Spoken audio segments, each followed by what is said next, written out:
สบายดีอีก2พี่น้องกำลังขายแตงโมเงียบๆคือเก่าพี่น้องล่าสุดพิเศษมื้อนี้มึงดูลูกก็มานอนนำลูกก็ต้องเอามานอนรับอยู่หลุมพี่แหละพี่น้องสักเครื่องไปพร้อมบ่หาเพิ่มบ่ได้พี่น้องยุคโควิดยุคน้ำมัน6 ปีก่อนนะยุคน้ำมันยุคโควิดมาบัดนี้ยุคน้ำมันพี่น้องโควิดเงินเฟ้อหลังจากโควิดแล้วก็เงินเฟ้อมานี่ก็น้ำมันแพงค่าครองชีพใบบางโมเขาคือขายบ่ได้แพงวะคือมีคนมาซื้อคือไปซื้อแต่น้ำมันวะยังบ่เบิดพี่น้องสิฮอดอาทิตย์แหละทุนยังบ่ถึงบางโมก็เริ่มโหขายน้ำกับบ่ทันมันน่ะมันฮอดแล้วมันโอะไวพี่น้องมันโอะไวบางโมน่ะโอะไวอีหลีเบิดไปหลายหน่วยแหละควันออกแล้วก็ควันยะใจขาดหมักได้ควันย่างก็ถือว่าโอเคหมักได้ควันออกแล้วมันเรียบร้อยขายค่ะพี่น้องยันรูปทึนอยู่ยันบ่ได้ดอกยังบ่เห็นทึนเห็นกำไรอยู่อย่าว่าแต่กำไรเถอะทึนก็ยังบ่เห็นพี่น้องเดี๋ยวนี้นะอลีจักสิฮอดทึนหรือบ่อดไปให้ฮอดทึนก็ยังดี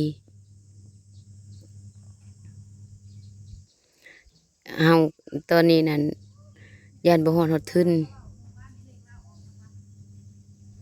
ยังบ่ฮอดทึนพี่น้องกันนั่นมักโมมันบ่โหนะขายไปจนเบิดมันก็สิได้อยู่แต่บัดนี้มักโมมันโหมันอิหยังใจขาดใจบิดไปเบิดแล้วมันสิ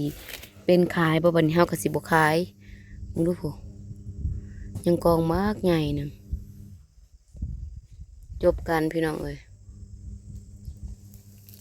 เฮ็ดหยังก็พอปานนั้นเนาะชีวิต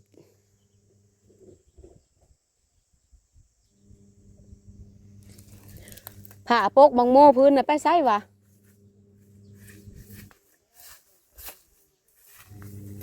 กูมันตากแดดแล้วมันก็โหผ้าแยงปกผ้าแยงมันก็สอดคือเก่าแล้วนี่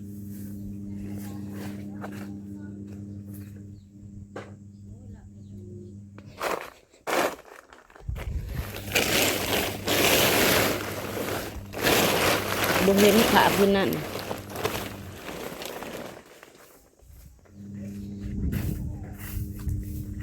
สักเครื่องไปพร้อมพี่น้องลูกก็นอนสู่ชีวิตพี่น้องสู่ชีวิตกับน้ำมันแพง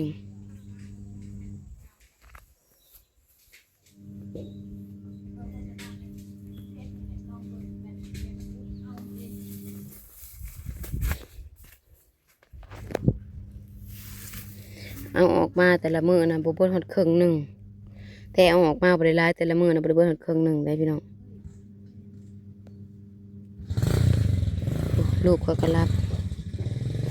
นั่งวีให้ลูกพร้อมคันสิขึ้นเอาไปนอนอยู่เทิงผัด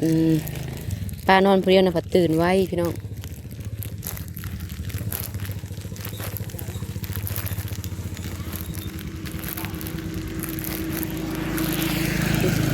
คันได้มากกับกายคันได้มากกับกาย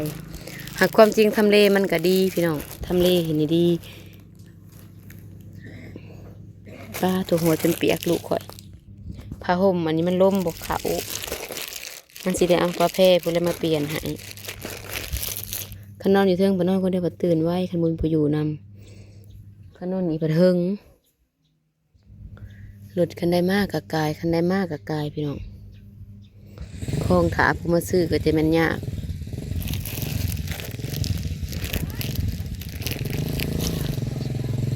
ความจริงมันก็ทำเลมันก็ดีพี่น้อง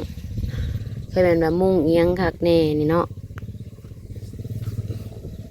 เคยเป็นแบบมันบ่มีเวียกมีงานยังกะนั่งคายประจำอยู่นี่ก็สิโอเคอยู่พี่น้องแต่ถ้าไปเล่นหน้าเล่นหลังเนาะพระคำโบราณนาเรียนล้างใส่เนกับบ่ได้พี่น้องขนาดเห็ดทุกอย่างปันนี้ก็ยังพอแห้งโอ้ตูกขวดกันนอนสักเครื่องไปนำได้นี่นะ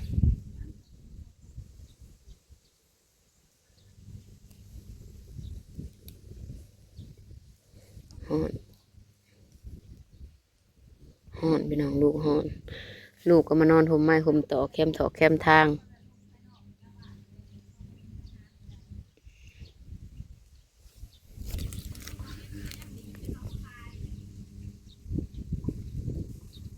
แทกระแดดฮ้อนๆแทนที่สิมาหลังกันมาซื้อบ่เห็นพี่น้องรถกะกายดูอยู่มันหักบ่ค่อยแวกายดูอยู่หักอันทางคลิปมันเห็นรถจะคันกายพี่น้องขายก็บ่ได้แพงนะหน่วยหนึ่ง40 บาท50 บาทนะมันน้ำมันลิตรหนึ่ง30 กว่าพันยังไปซื้อเว้ยมักโม่นี่คือบ่เห็นมาซื้อวะว้าวไปเลยได้พี่น้องเลยเบิ่งคันน่ะมานี่ซื้อหรือบ่ซื้อพี่น้อง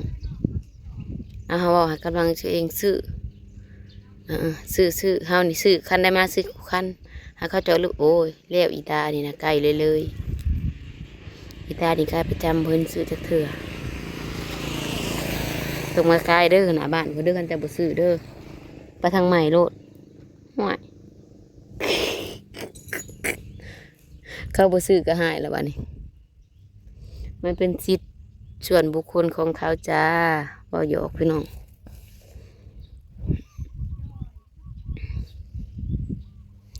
เฮาก็รอทานแหละก็ถ่ายคลิปไปจังซี่แหละพี่น้องเอ้ยก็ฝากเบิ่งฝากชมฝากเป็นกำลังใจให้แน่นี่ลูกก็นอนอยู่นี่ซักเครื่องไว้พร้อมผ้าห่มนี่มันร้อนนี่สิเอาแพรมาเปลี่ยนใส่ให้แหละผู้ปีนไปคราวเดียวหนึ่งก็บ่มีลมเข้าเลยผ้าห่มนี่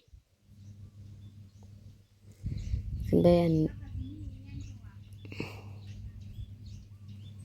ฮ้อนพี่น้องบัดเย็นก็เย็นบัดฮ้อนก็ฮ้อนโดนมีคนมาซื้อทีพี่น้องเมื่อนี้จะได้ขายจากหน่วยแหละฮอดบ่หาหน่วยประมาณนี้แหละพี่น้อง4-5 หน่วยนี่แหละ4-5 หน่วยคันหน่วย25ก็ขายอยู่